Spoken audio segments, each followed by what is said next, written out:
On arrival at the impressive entrance to the centre, I had only a few minutes to see a little of the centre's glass display. Most of these items are the ornate result of glass blowing procedures. Some of the exhibits were larger than I expected, but first, some local history of glass on Wearside before I'm treated to a demonstration. We're told that these old glass fragments were probably made on Wearside since Gallic times. Long blowing irons and these glass cutting shears have needed to change very little since.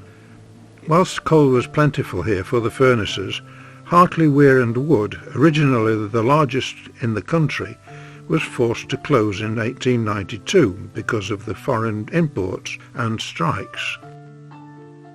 Queen Victoria's Jubilee plate is dated 1898 and these rolling pins 1855.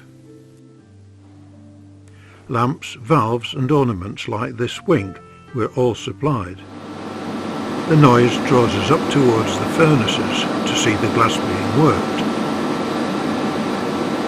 The hole in there, which contains 180 kilos of hot molten clay glass.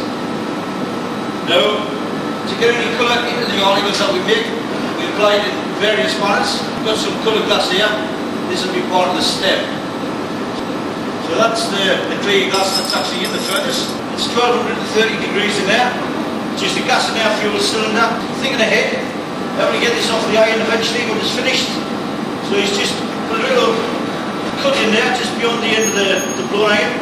And that's for two reasons. One, to get it off the iron, that will eventually be the rim of the goblet.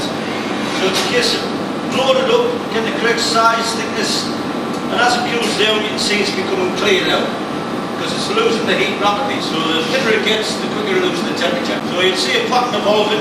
Jay will do a little bit of work in the bench, and then back to the reheating chamber to generate the heat in there. So back on with the jacks. He's cutting that in, being careful not to cut it too tight, otherwise you can cut the air supply off. Now if this drops below 500 degrees at any point, it will crack.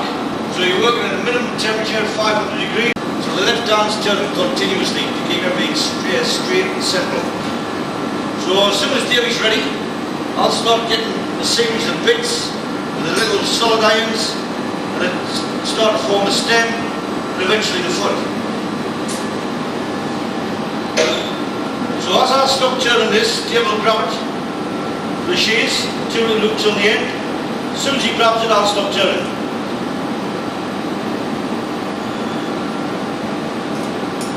So while Davy's working on that, I'll just get some more glass. Pick up those small coloured chips off the table there. Now if you use any bigger size chips colour than this, you've got to preheat it.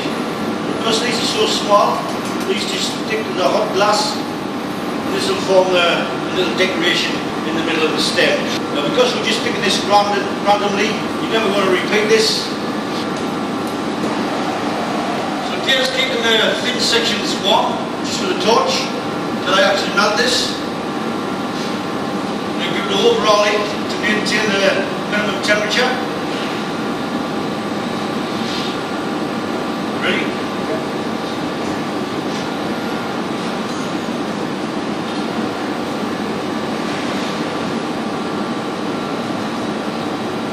Again, as soon as he grabs it, I'll stop turning.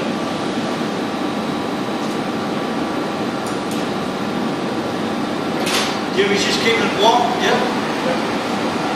Again, I'll get another solid iron with a little bit of glass for the same shape as the first bit.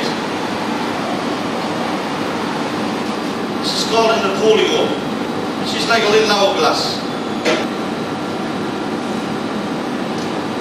Create a nice little flat spot, then pushing it back to the bat in the shape of an hourglass. And this will accommodate the foot. So again, just using the torch, stop the actual goblet cracking while the thicker sections cool down.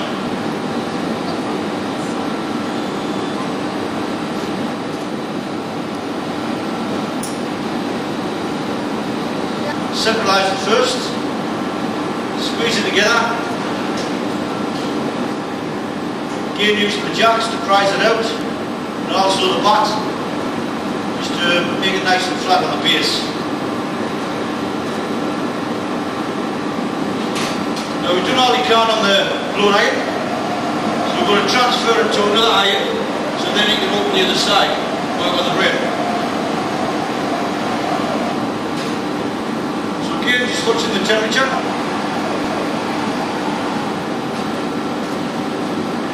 And then Debbie attaches it to the centre.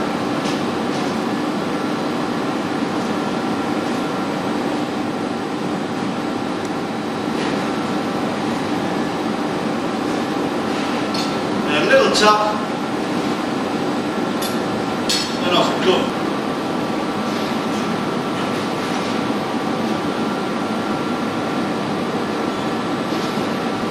You can see where the heat's concentrated, which is the area where he's actually working, so the rest remains stable. How he angles his hand also determines the final outcome. So here we have the final product. One final overall heat.